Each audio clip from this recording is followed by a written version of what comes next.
Welcome back to part 2 of Worldie Unboxed, the Founders Edition. In part 1, we explored Amelie's inspiring journey of building and scaling innovative ventures.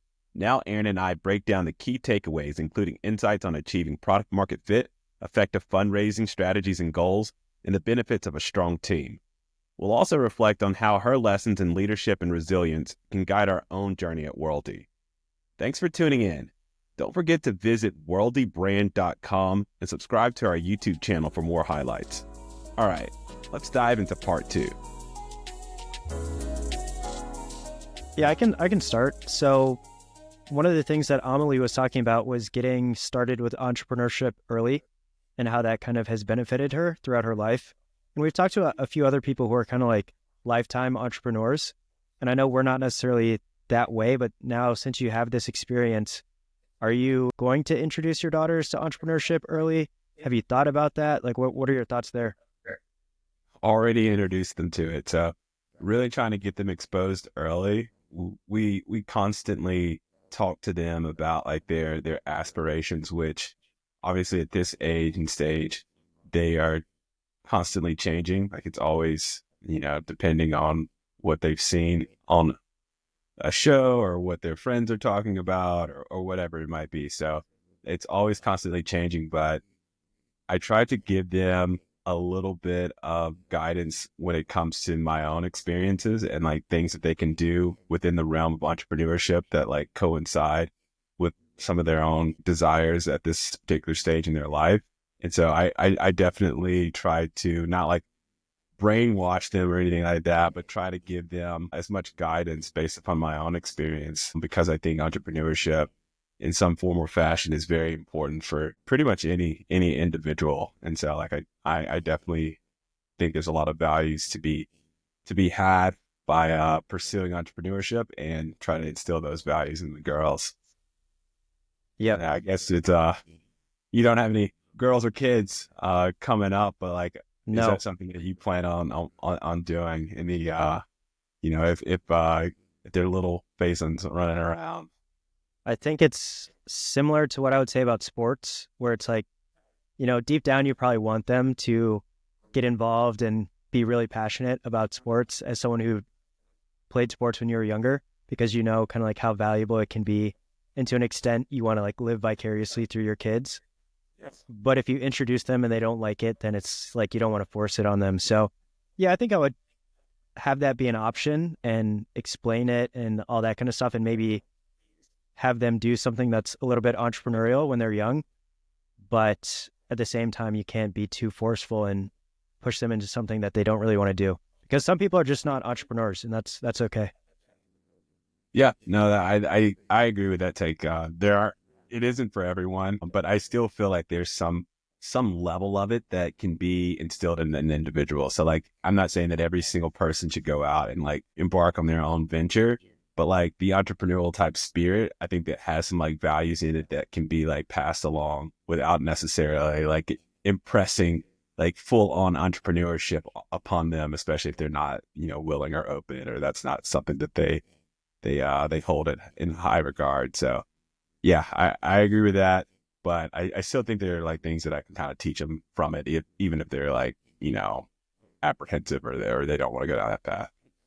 Yeah, makes sense. And then, so just in general, with this podcast, with just the amount of people we've talked to, there's a lot of people we've come across who are doing kind of like interesting or unique things and in industries that I've never heard of or really considered.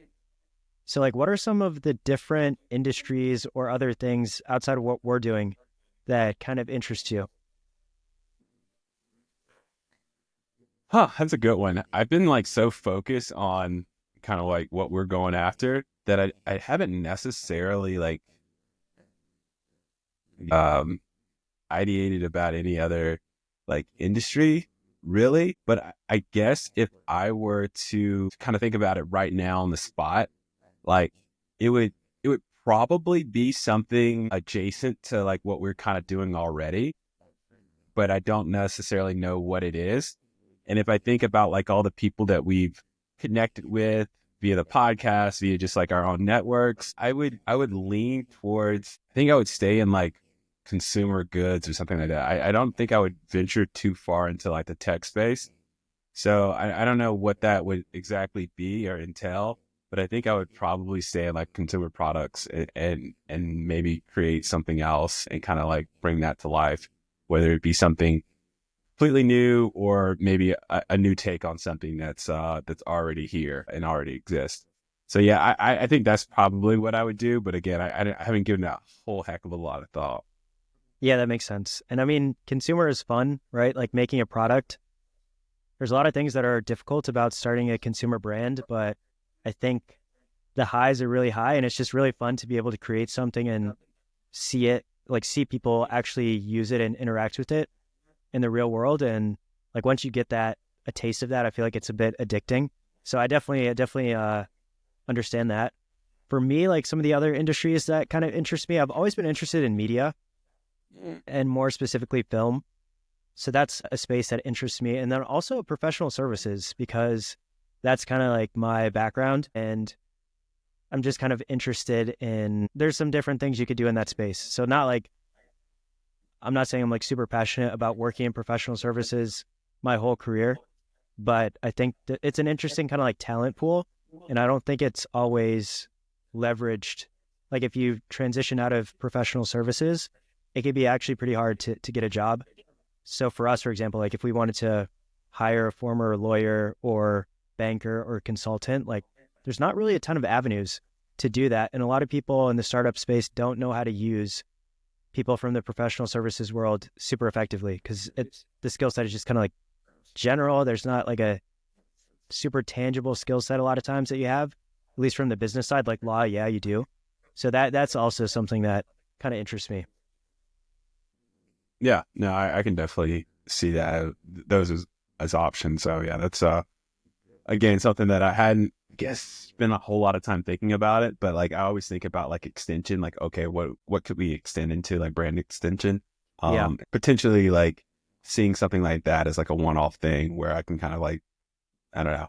Again, I haven't put a whole heck of a lot of thought, so I would be like kind of thinking out loud right now if I were to say that. So No, that makes sense. And I mean, yeah, that's two different things, right? Like extension of our current business, like that's something that we need to be actively thinking about versus like me just seeing other industries and I'm like, man, I'm interested to kind of like follow what's going on in this industry. You know, that's not really a required part of our business. It's just something that I can't help but think about when it comes across my radar. yeah, for sure.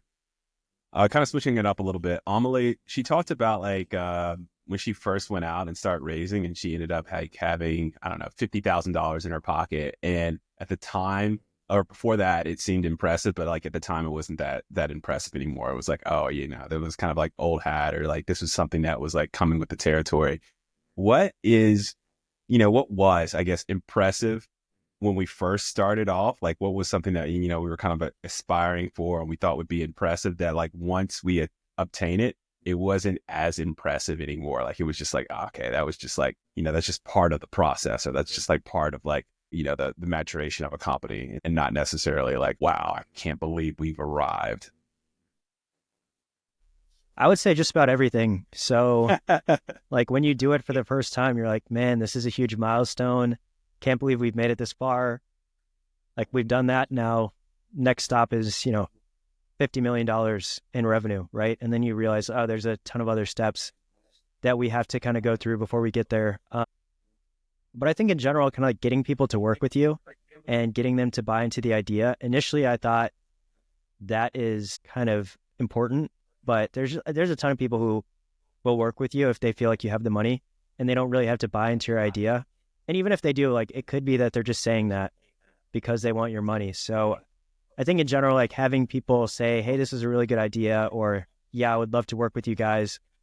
I used to think that was almost like validation, but kind of like Amelie was saying in the interview, you haven't really validated anything until people pay for your product.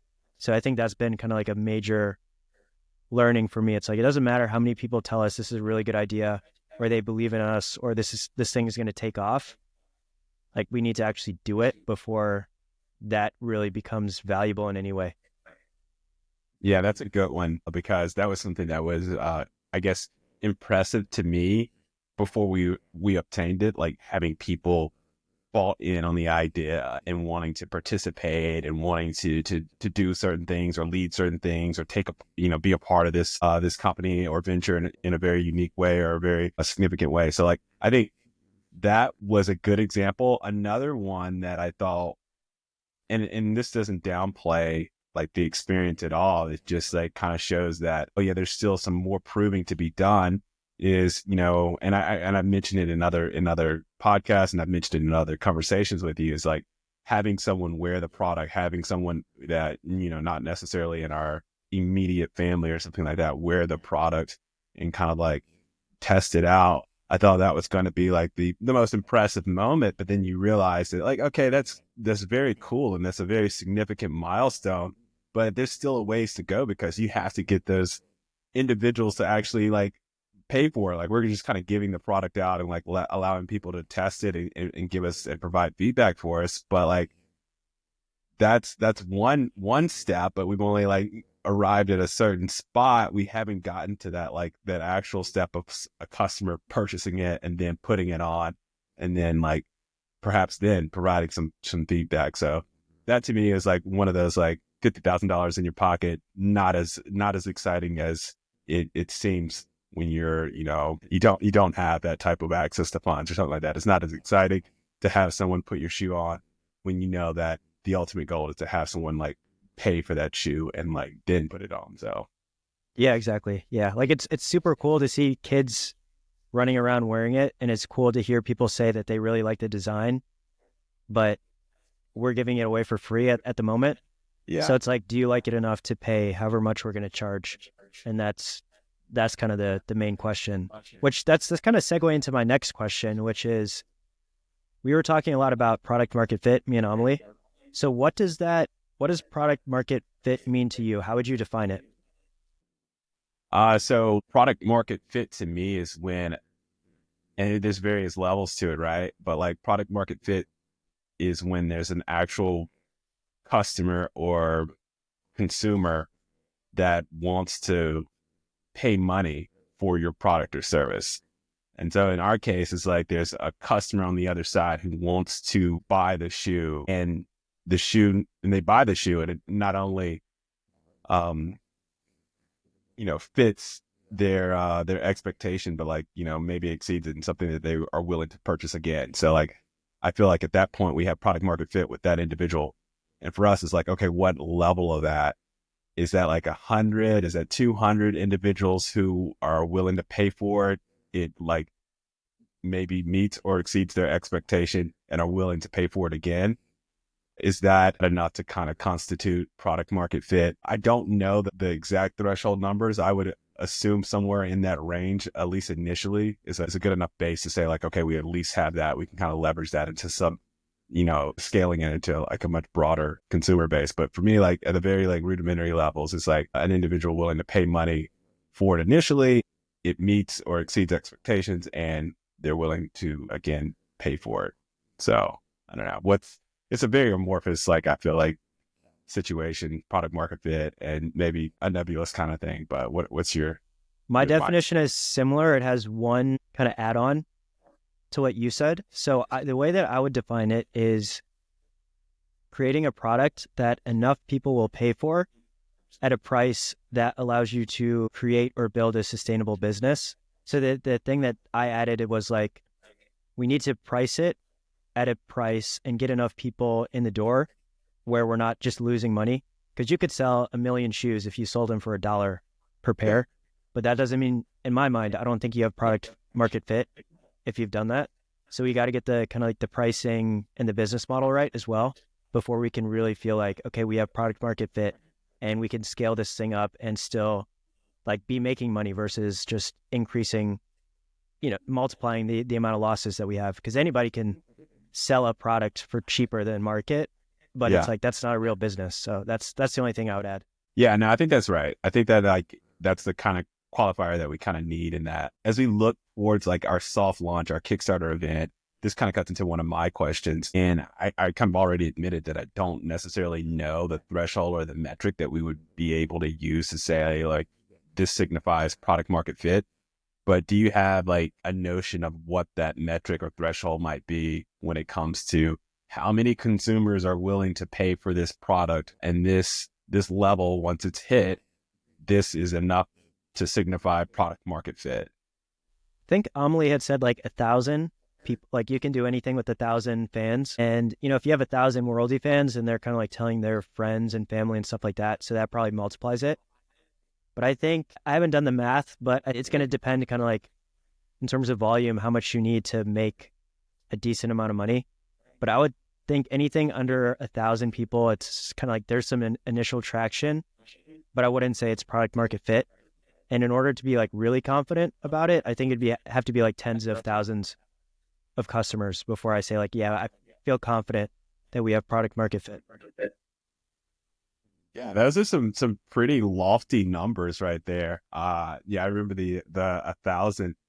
The only like pushback on that is that I think it's really product dependent or company or business dependent. Like, I don't know if those numbers are necessarily, you can just kind of across the board utilize it. I think like for this particular product, 1,000 would be great kind of coming out of the gate, but I don't know if that is the end all be all, simply because you've got to be able to like hit it on, you know, a marketing and branding level, being able to kind of get the story out there. Like, if you don't get that message out to enough people, then those people aren't going to hear about it, and obviously they aren't going to purchase it. So like, I think it like has to be something that you can recognize and act upon in order to scale. Like, okay, wow, we did get like 300 people who are really adamant about it, and that's a good enough sample size for us to be able to like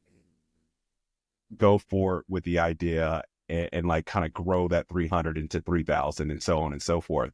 So like, I mean, I think 1,000 would be great. That would be amazing. Like, I think that it's like a for sure knock out of the park. We got product market fit, but I think there's a lot of different drivers to that 1,000 metric. Like, there's a lot of things that, you know, come into play that may exist beyond the product itself. And that could be like just reach with like the branding and marketing strategy. That could be just like the amount of consumers who have visibility on it. And that, again, like that coincides with the reach of the marketing. But like, I think that's a really good number, but I don't know if I'd have to think about it, but I feel like that might be kind of high. Yeah, I wasn't saying like right out of the gate that's my expectation.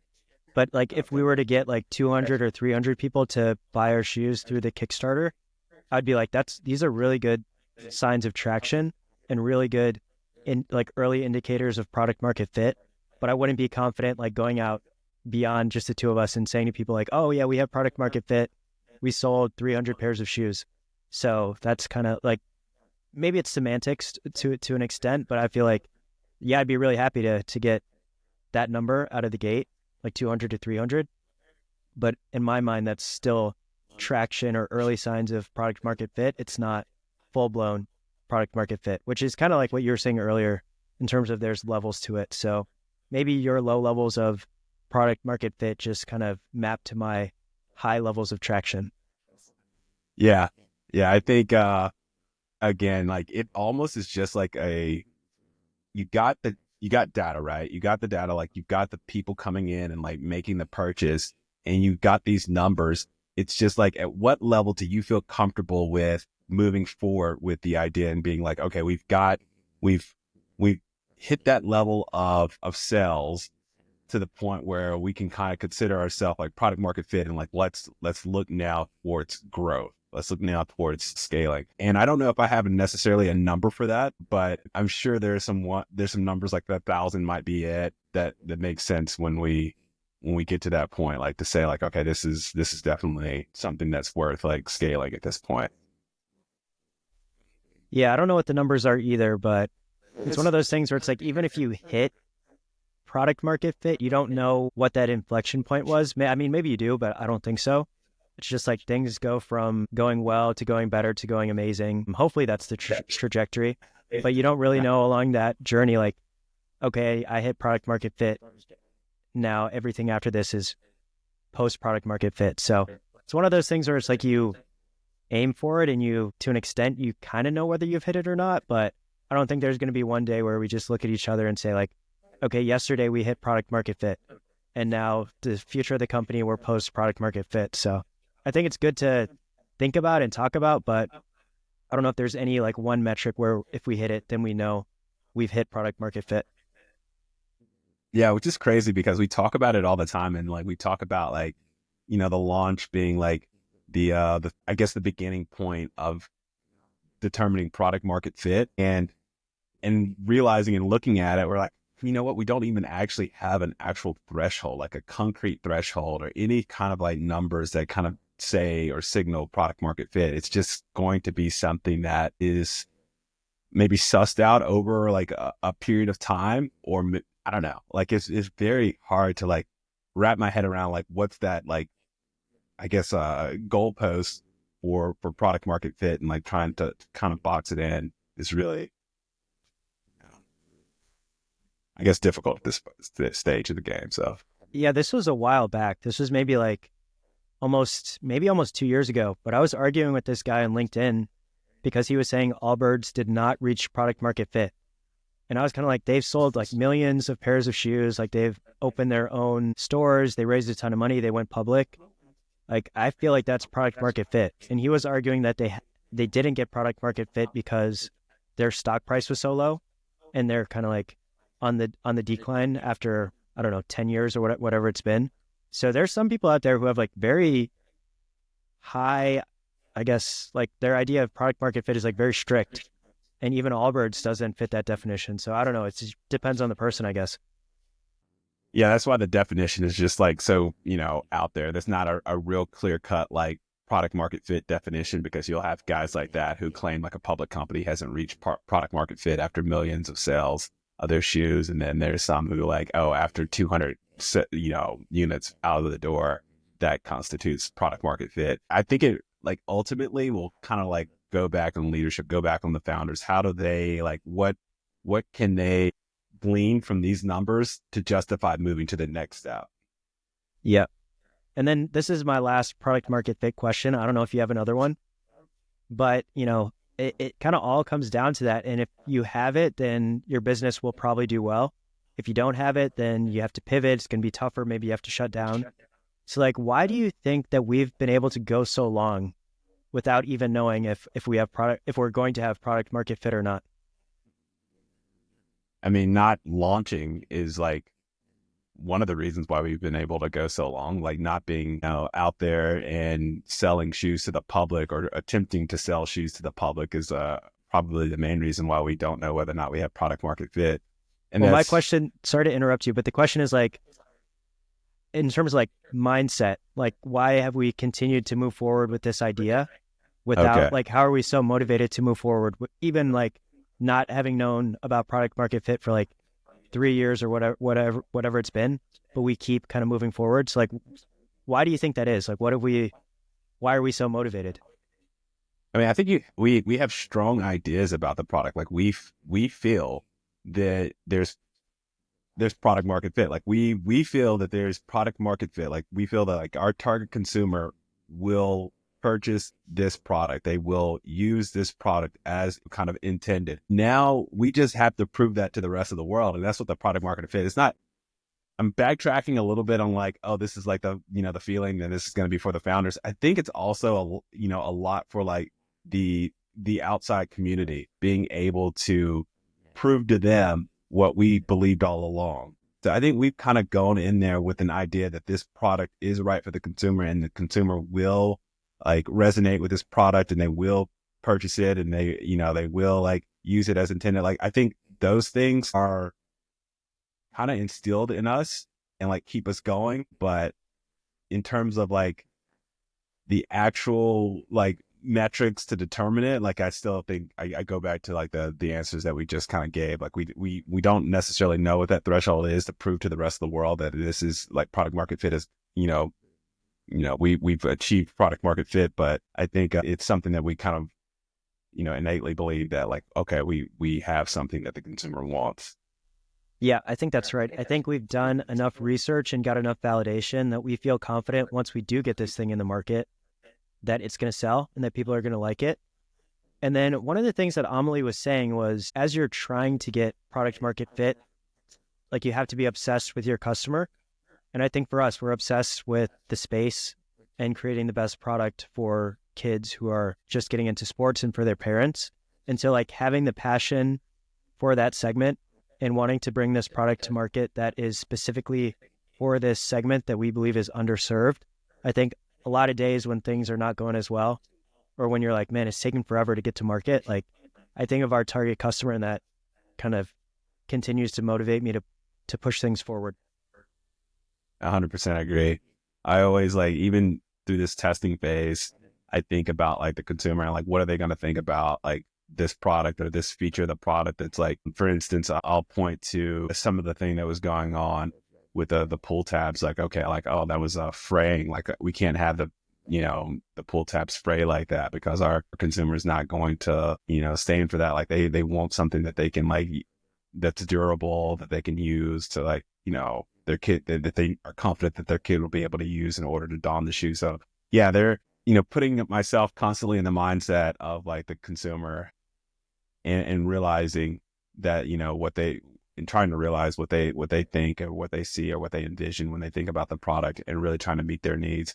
I think that definitely has a bearing on like, okay, our whole idea of product market fit as well, in terms of like our belief system, while we keep going without having like any kind of real evidence of product market fit outside of that, like, I guess, belief system that we have or continue to carry. 100%.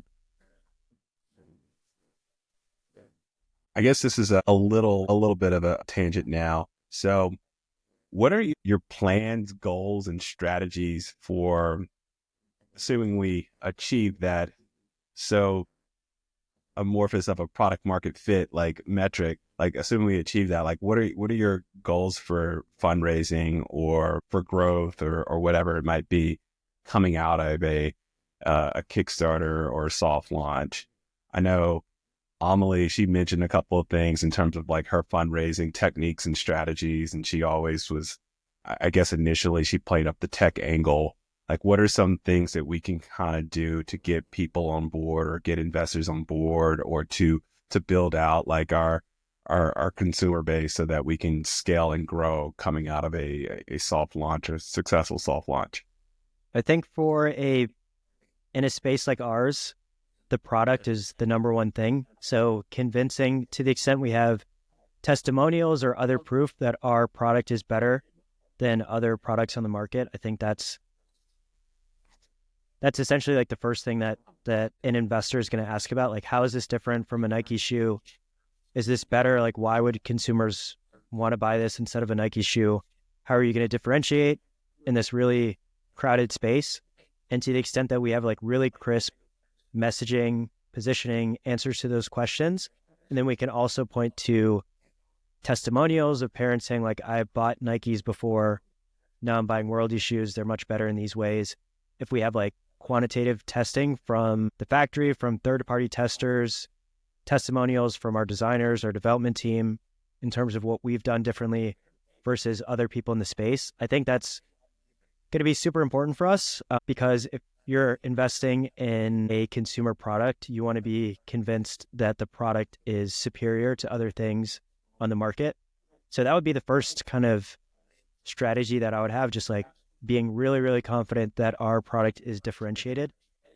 I think we could also point to certain comps, right? So there's Hoka, there's Allbirds recently, and there's other kind of like smaller companies too, but there's a ton of these footwear companies that are popping up that are taking share away from a Nike, from an Adidas. And we're looking at those companies. We're talking to people we know at those companies to understand the playbook, and we're kind of rolling out a similar playbook. So kind of pointing to that trend in the industry as well, which you might not really realize unless you're in the footwear space. But then once you kind of point that out, then people will be like, oh yeah, like I have seen Hokas at the gym.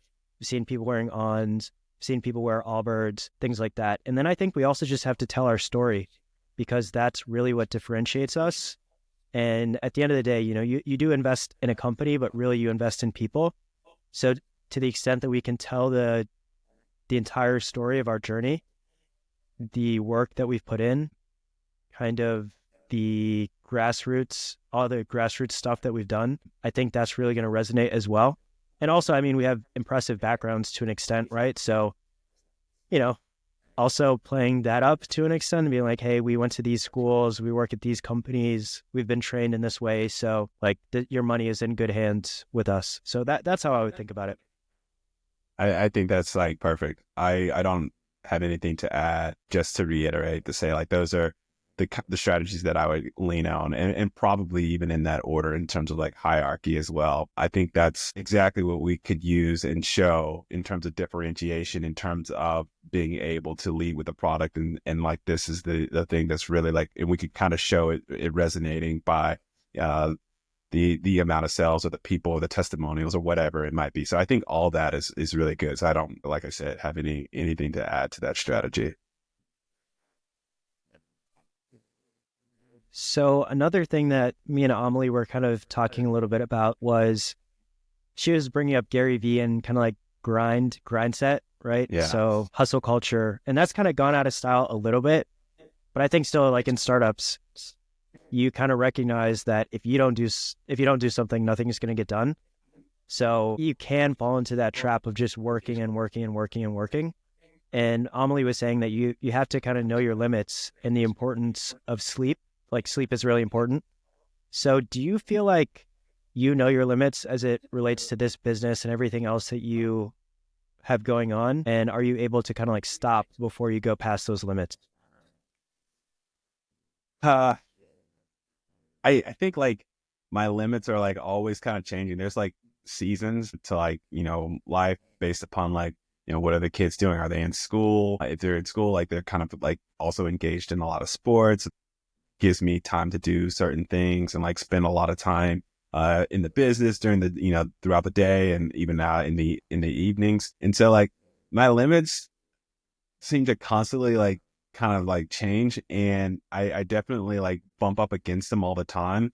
And it's not anything about like wanting to grind or feeling like I need to grind or wanting to be a part of like that grind culture or whatever. It's like I have goals, and I like want to like reach those goals, and I want to like meet them, and like I envision like where we want to be at here in like, the next 6 months, 12 months, 3, 4, 5 years from now. Like, I think I have goals about that, and I want to like get to them and achieve those goals. And it just takes work. You got a task in front of you. You just got to do it. If it, you don't do it, then it's just not, it's not going to get done, because it's just like us. It's just right now, the three of us. And so like, I think that's what like, kind of keeps me like pushing towards it. I would always like kind of joke with my wife, Kate, that like, naturally I would like want to just chill and like be laid back and just like, not have a whole lot of like crazy responsibility on me. She doesn't like buy that at all. But I also like, juxtapose that with all like the goals that I have. And I feel like, oh man, in order to achieve them, I got to go out and do all this stuff. And so it's not that I necessarily want to go out and grind. It's just that it's part of it if I want to get to these goals, if I want to achieve them. And so that's where I'm at. And like, I constantly bump up against like my limits all the time. And some of it are just like physical or mental limits that are like, internal to me. And some of it is just like, a family, like realizing like, oh, wow, I haven't like hung out with the daughters in a while. Let me make sure I take them to the park or whatever. Like I'll bump up against like family limits. So that's what I was kind of trying to get at earlier on in the answer. So yeah, I feel like it's constantly changing, and no, I'm not wanting to grind. I think it's just like, the nature of the beast, and that's where I'm at if I'm going to try to get these, achieve these goals. Yeah, that makes a ton of sense. I think for me, naturally, my mindset is kind of like grinding, just based on kind of like some of the environments that I've been in. Like that's kind of just what I'm used to. And I would say I'm getting better at understanding my limits, but that doesn't mean that I stop when I get there. And it has taken its toll to an extent. And sometimes if you push too hard, then you kind of like have to take a step back for a little while just to kind of like let yourself recover. Or if you feel like, man, I haven't been sleeping and like just my creativity is way worse. So like my productivity is going down. So I think I'm starting to get better at that in terms of like, it's probably better for me if I take a couple hours off or just go to sleep now and start this thing again tomorrow morning, because I'm going to be way more efficient versus just kind of like grinding through it right now. But like you said, there's certain things where it's like, you have to, like, sometimes you just have to do it.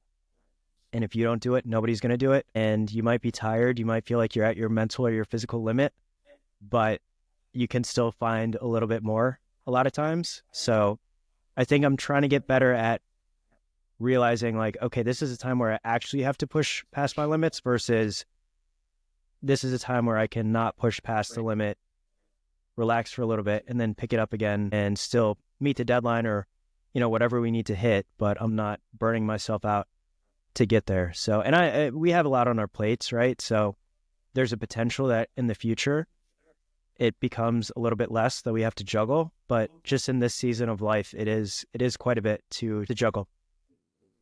100% agree with that. And maybe this segues into this next question in terms of like, as we look to build out the team, as we look to like bring on people, we've already like brought in a new marketing member.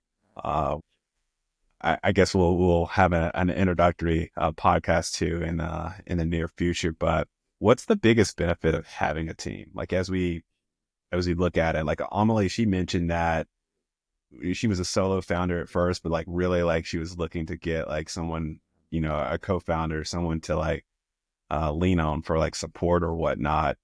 But I guess from your vantage point, what's the biggest benefit of having a team?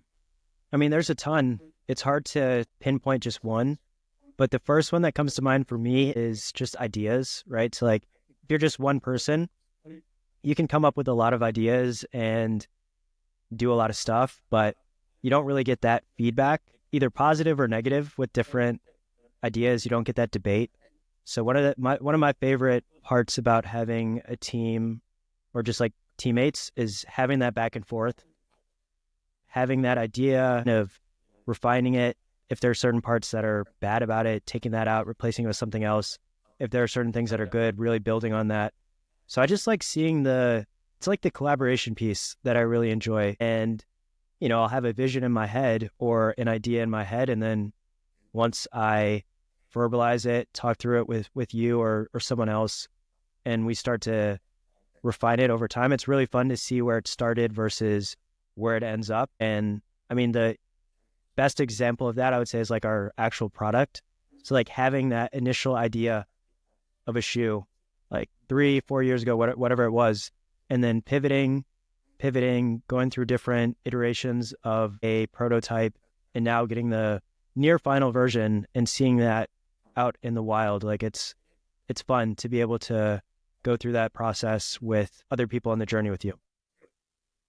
Yeah, I think that's right. I like that one.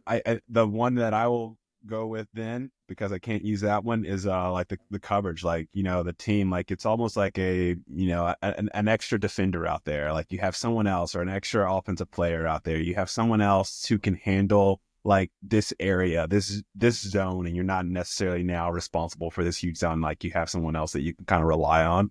And so like it's kind of piggybacking on your, like what your answer was, but like I think it's just like having that additional like coverage area that like covers the blind spots that would have been out there for us had we not had this like teammate or team member. And a bit of what like Amelie was saying as well, like it's someone that you can kind of use for support.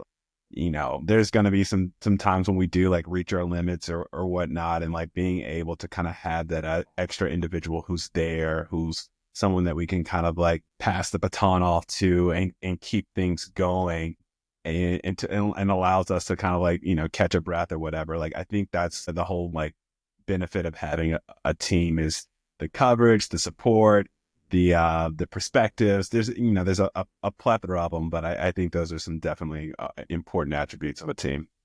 100%. And we were talking about this, I think, last week, but I brought up that a lot of people, they kind of talk about a team as your family. So your coworkers, that's your family. And then there's other, like Netflix, for example, they talk about their colleagues or employees being a sports team, and they go as far as saying it's an all-star team. So if you're not performing at a certain level, you get cut pretty quickly, which I think that might be a bit far. But I think the sports team analogy is a good one rather than family, because, with your family, like you want to see your sister, your brother, your dad, your mom, you want to see them succeed, but you don't all have like one singular goal that you're working towards. And I think that is unique about being at a company, being in a startup, being in a co-founder relationship. And also it's kind of like you have that singular goal, right? So you might disagree on the tactics or the strategy, like how to get there. But at the end of the day, you know that the goal is to win, right? In a sports context, or for us, like building a big business, right? Like having a Yeah. lot of customers, hopefully a lot of profitability. And so the analogy that I brought up for the two of us before was feels like we're doubles partners in tennis, where that yin and that yang, it's important. We have different skill sets, which is important, but at the like we're working in unison. We've got to be in sync, but at the same time, it's like you have your half, I have my half. If you're Yeah. not pulling your weight, if I'm not pulling my weight, like the other person is impacted by that, right? And you can Right. kind of like, you can hit different shots, you can go about things differently, but at the end of the day, like you need to know how I'm playing. I need to know how you're playing. And you kind of need to adjust based off that. And I think this was also something that Amelie was mentioning. And it kind of like reminds me of my sports playing days where she was saying her co-founder it was almost like a closer relationship than with her wife. So for me, it's like some of the highest highs and lowest lows that I've felt were in sports with teammates.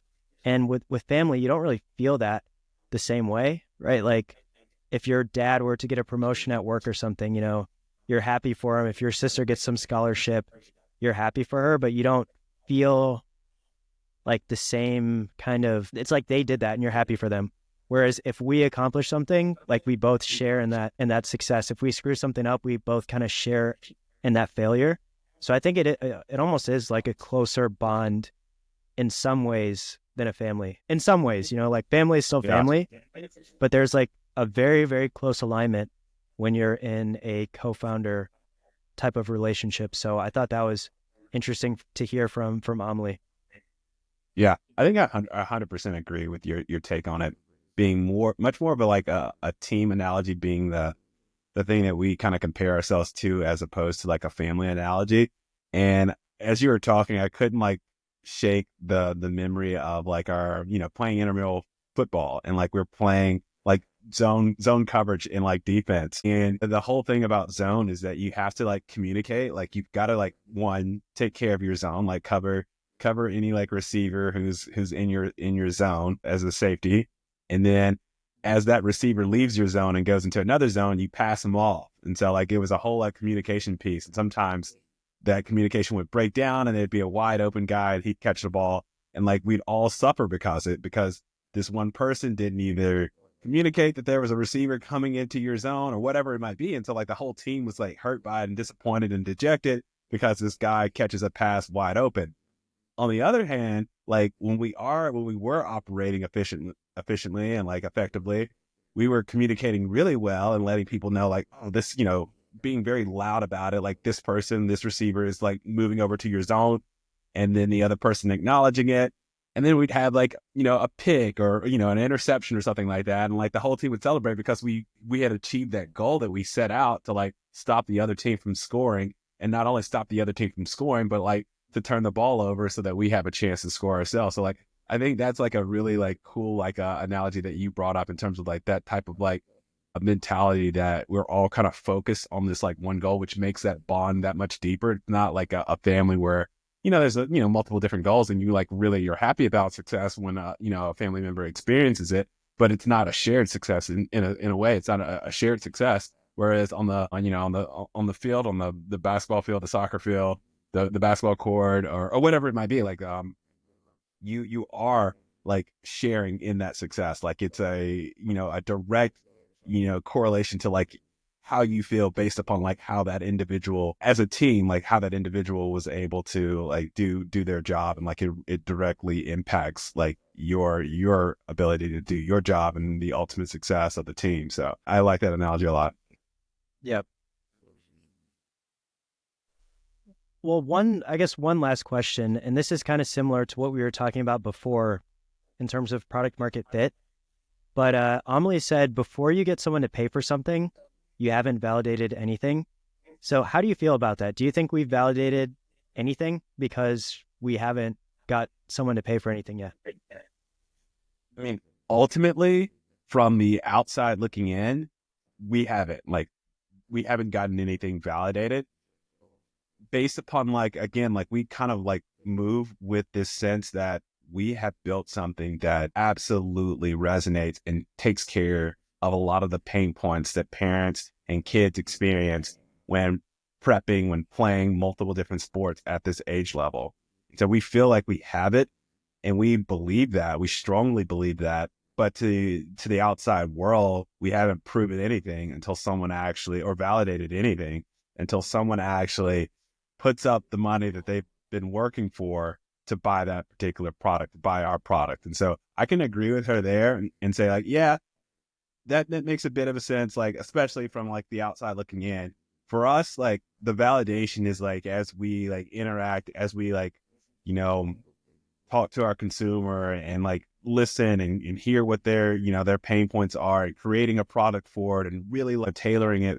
Like, I think there's already a belief internally, but the validation comes, maybe like Amelie said, when someone actually puts up money for it. Yeah, I agree with that. I would say there's certain things that we validated. For example, we've validated that our shoe works pretty well across different surfaces. We validated that the colors, people like them, that it's comfortable. There's other things that we kind of identified that we need to fix. But I think there's certain things that we have, like we've learned what works, what doesn't. But I guess we haven't validated that people will pay the price that they need to pay for this shoe yet. Yeah. Yeah. And that we believe will come. But I don't have any other questions. Cool. Well, that's it. I didn't realize that the conversation around tattoos was going to make the cut in the final episode, but it was a bit funny to hear that because I kind of forgot that we had talked about that. Yeah. I didn't make a ton of cuts on that one because it actually wasn't super long. And so I was like, oh, that's probably cool enough, decent enough content to leave in there. Yeah. Now people know my thoughts on tattoos. Yeah. No, I don't think it'll reflect poorly on you at all. No, I don't think so. Well, cool. That was it that I had. I thought it was a fun episode, and the product market fit. I mean, we recorded it a while ago, but I think the product market fit thing was it's been on our minds recently. So I think it was good for us to do this reaction around this time. Yeah, definitely on the forefront, especially as we get ready to launch and really determine whether or not, from the outside perspective, whether or not we actually have some sort of product market fit. So yeah, it was very relevant to where we're at right now, even though, the original recording was a little while ago. I mean, the response is timely. Agreed. Cool. Well, that's the pod, I guess. Yep. Until next time.